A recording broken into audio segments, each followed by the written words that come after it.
আল্লাহর পয়গম্বর জনাব মুহাম্মদুর রাসূলুল্লাহ সাল্লাল্লাহু আলাইহি ওয়াসাল্লাম আল্লাহ পাক রব্বুল আলামিনের কাছে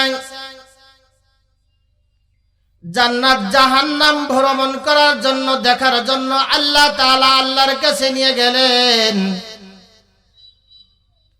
ওখানে গিয়ে 8 শ্রেণীর মানুষদেরকে আল্লাহর নবী জাহান্নামের মধ্যে শাস্তি ভোগ করতে দেখলেন। আল্লাহর পয়গম্বর বললেন, প্রথম যেখানে গেল এক ব্যক্তি জাহান্নামের মধ্যে, প্রথম নম্বরে দেখতেছি এক ব্যক্তি জাহান্নামের মধ্যে নিজের হাত দিয়ে নখ দিয়ে কি করতেছে, নিজের মুখের এরকম ভাবে গোশতগুলো নিজে নিজে একেবারে হাল চাষ করলে যেরকম আছড়ায়, ওরকম নিজের মুখের গোশতগুলো নিজে নিজে নখ দিয়ে এরকম ভাবে আছড়াইতেছে আর নিজে নিজে চিল্লাইতেছে, নিজের মুখের গোশত নিজে চলতেছে।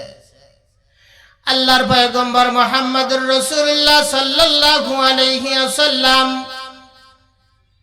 দেখে জিজ্ঞাসা করলেন, ও জিবরাইল ভাই, ঘটনা কি? এই ব্যক্তি কেন নিজের মুখের গোশত নিজে নিজে কেন এরকম ভাবে কেন নিজের গোশত নিজে এরকম ভাবে হাল চাষ করার মতো নিজের মুখ থেকে রক্ত বের করতেছে আর এরকম ভাবে খোঁচাখুচি করতেছে আর রক্ত ছলছলাই বের হইতেছে? এই ব্যক্তি কি আমল করেছে, কি জন্য এটা হয়েছে, তুমি একটু বলিয়া দাও।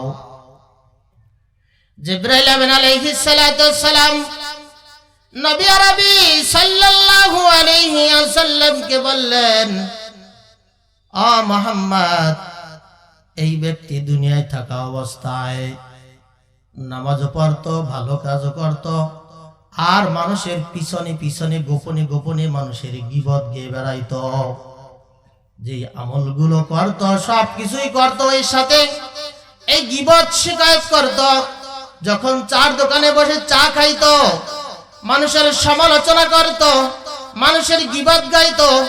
যেই কথাগুলো বললে মানুষের অপমান বেজ্জতি হবে, সামনে বললে বেজ্জতি অপমান হবে, ওই সমস্ত কথাগুলো কি করত? তার পিছনে বলে বেড়াইতো, পরনিন্দা করত। জিবরাইল আমিন আলাইহিস সালাতু ওয়াস সালাম বললেন, তাহলে নাকি যদি কেউ গীবত করে আর শিকায়ত করে, পরনিন্দা করে, মানুষের সামনে বলে বেড়ায় না, পিছনে পিছনে এরকম ভাবে গীবত শিকায়ত করে বেড়াবে, তাহলে নাকি মৃত্যুবরণ করার পরে তার কবরের মধ্যে এরকম ভাবে নিজের গোশত নিজের মুখের থেকে নিজে নিজে ছিঁড়ে ছিঁড়ে ফেলবে। নবী আলাইহিস সালাতু ওয়াস সালাম এরপরে সামনে অগ্রসর হইলেন।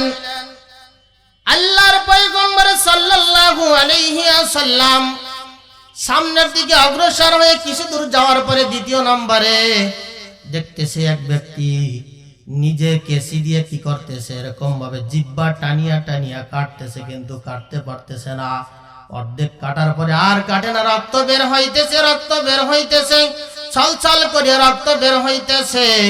নবী আলাইহিস সালাতু ওয়াস সালাম বললেন, ও জিবরাইল, ঘটনা কি? এই ব্যক্তি এরকম ভাবে নিজের জিহ্বা নিজে এরকম ভাবে কাটতেছে, কিন্তু নিজের জিহ্বা কাটতে পারতেছে না। অর্ধেক কাটার পরে রক্ত ছলছলাই বের হইতেছে।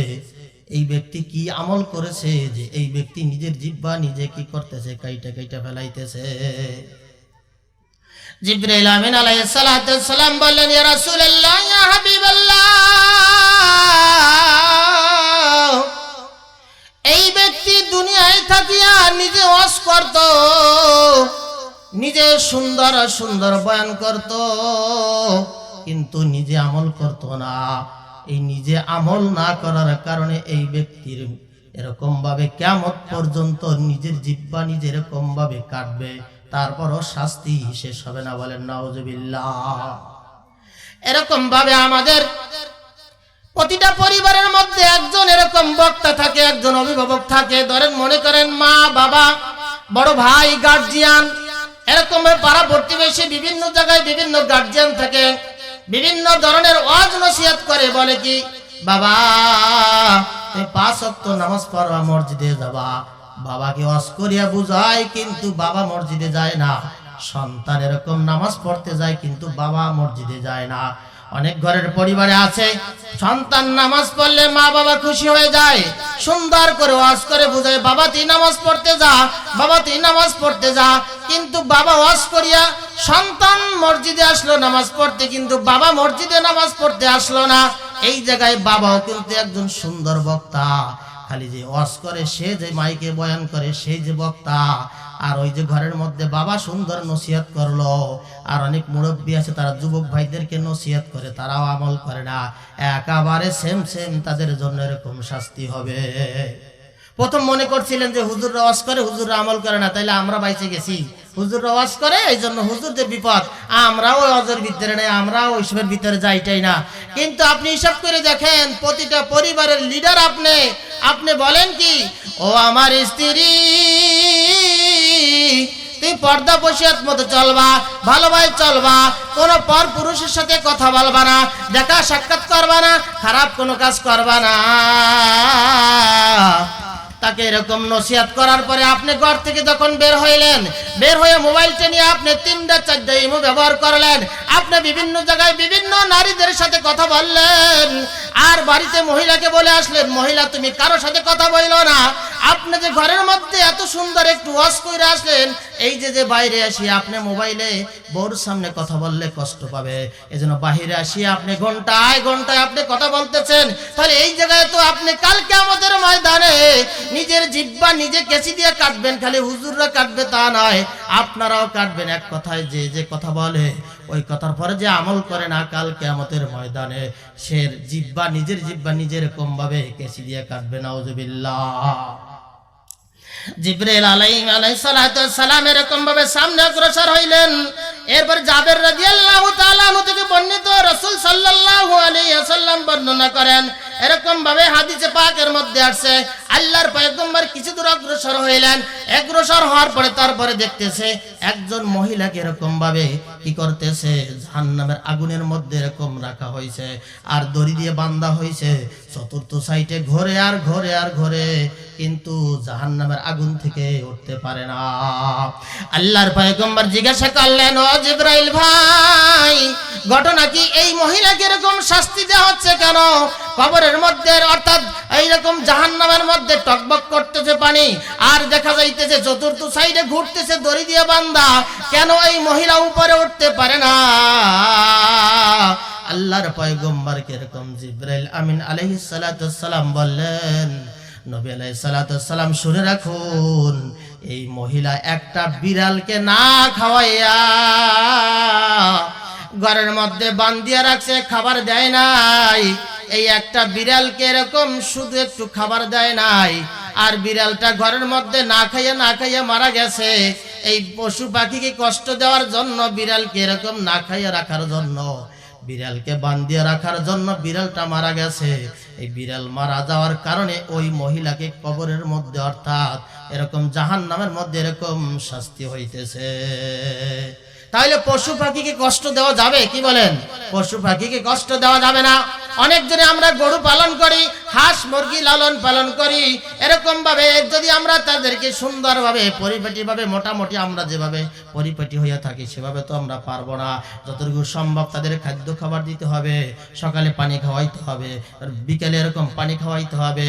আমরা মশার জন্য কয়েল ব্যবহার করি, তাদের জন্য একটু মশারির ব্যবস্থাও করতে হবে। তাইলে গরুতেও আপনার জন্য দোয়া করবে। পশু পাখিকে কষ্ট দিলে আল্লাহ তাআলাও সহ্য করতে পারে না।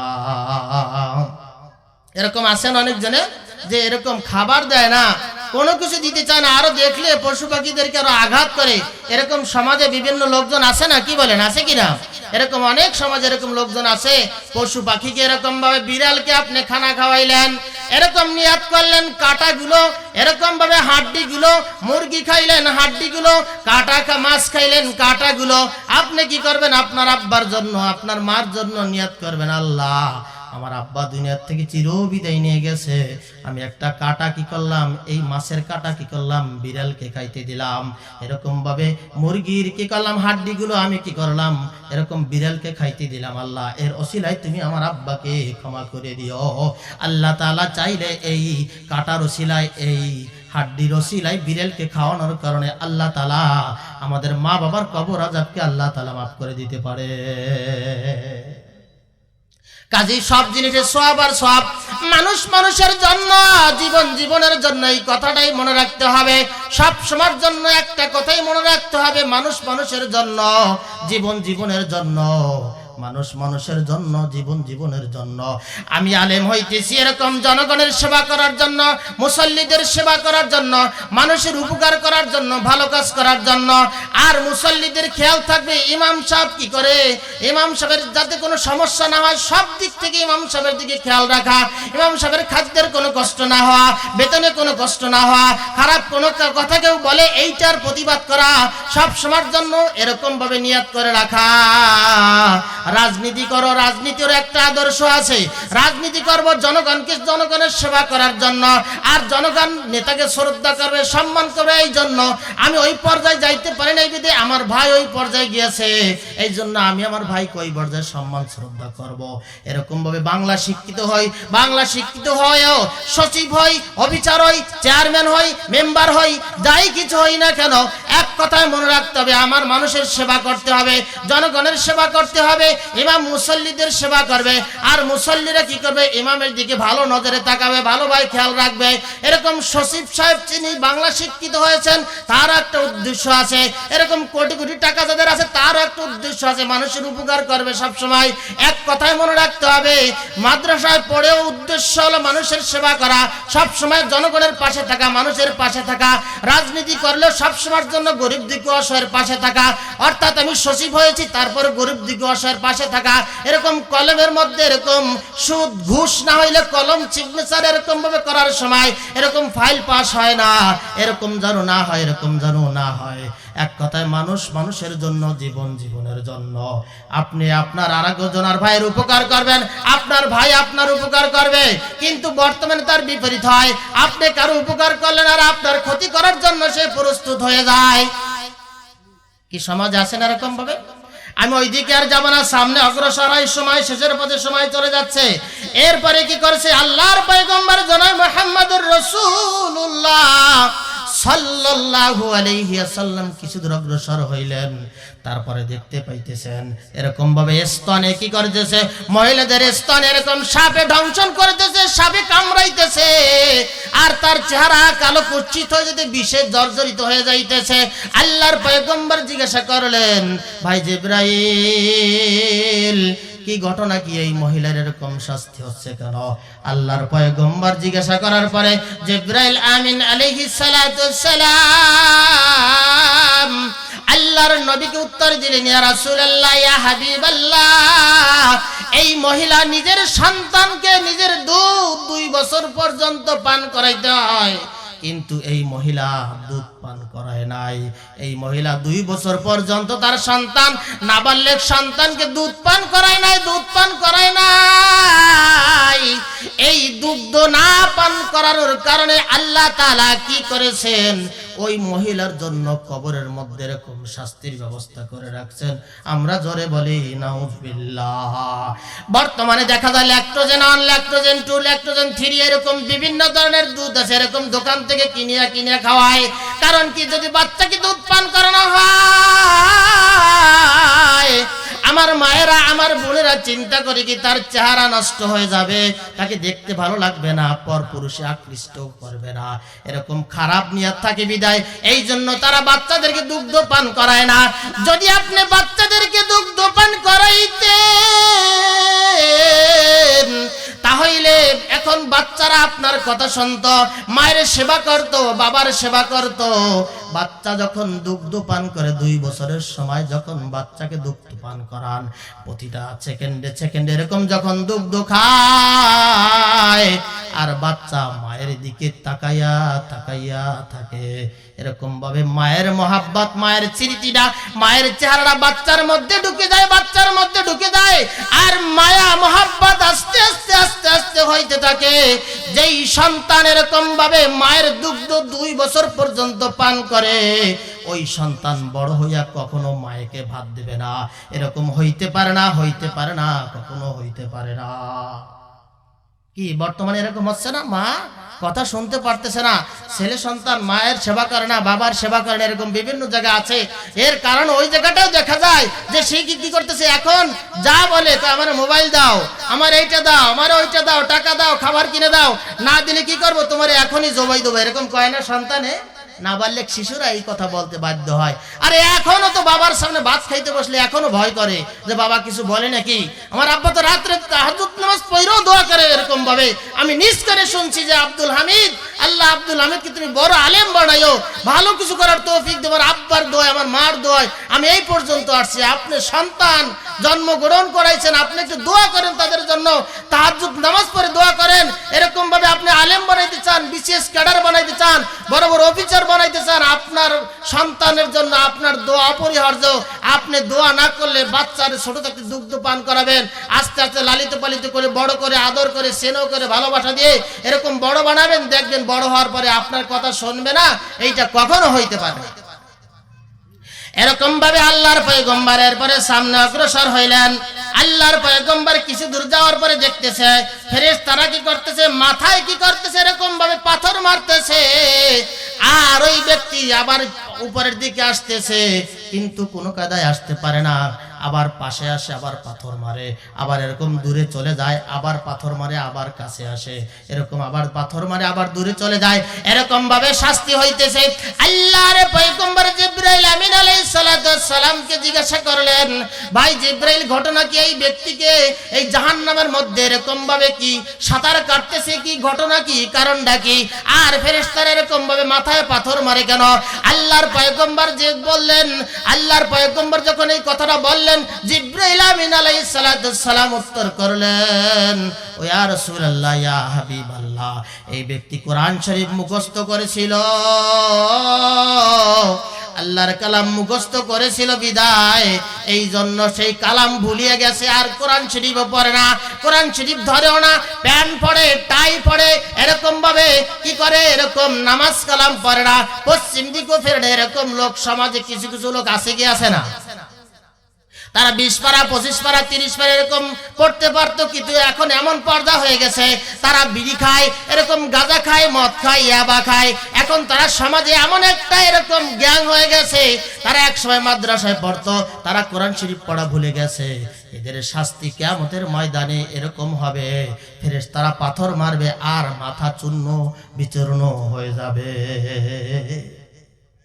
কাজী আমরা যারা আছি, কোরআন শরীফ হেফজ করেছি, কোরআন শরীফ মুখস্থ করেছি, আবার চেষ্টা করব নতুন করে কোরআন শরীফ পড়ার জন্য।